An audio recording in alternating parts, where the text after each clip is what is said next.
இதுக்கு முன்னாடி 2015, 16 ரேஞ்சில் வந்து நம்மள ஒரு புயல் தமிழ்நாட்டை வந்து கிட்டத்தட்ட புரட்டி போட்ட புயல் ஒன்று இருக்குது.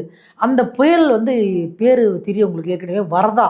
வரதா புயல் வந்து யார் பேர் வச்சான்னு கேட்டிங்கன்னா, பாகிஸ்தான் தான் வந்து இந்த பேர் வச்சிருக்கிறாங்க. ஒருவேளை பாகிஸ்தான் வச்சதால தான் நம்மளை புரட்டி போட்டுதா அப்படின்ற கேள்வியில் வந்து ஓரம் வச்சிடலாம். அது ஃபன்னியான விஷயம் தான். ஆனாலும் இந்த பேர்லாம் எப்படி வருது அப்படின்னா வந்து கிட்டத்தட்ட 169 பேரை செலக்ட் பண்ணி வச்சுட்டாங்க. அந்த 169 பேரில் வந்து இந்தியா வந்து ஆல்ரெடி வந்து ஒரு 5 பேர்கிட்ட வச்சுருக்காங்க. அது என்னென்னா வந்து இது கொஞ்சம் கஷ்டமாக இருக்குது. அதனால் அது பார்த்தே சொல்கிறேன்.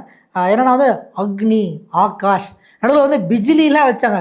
இந்த கிஜிலிலாம் வந்து வைக்க முடியாது, இப்போ அது ரிஜெக்டட் அப்படின்னு சொல்லிட்டாங்க. அப்புறம் வந்து ஜல், கட்டி அப்படின்ற புயல் பேரில் வந்து வச்சுருக்கிறாங்க. அந்த வரிசையில் பாகிஸ்தானோட பேர் தான் வரதா புயல். இன்றைக்கி நடக்கிறது இந்த ஓமனோடைய விஷயம் வந்து தித்வா புயல். இந்த மாதிரி 169 பேர் வந்து மாற்றி மாற்றி அவங்க ரொட்டேஷனில் வந்துன்னு இருக்கும்.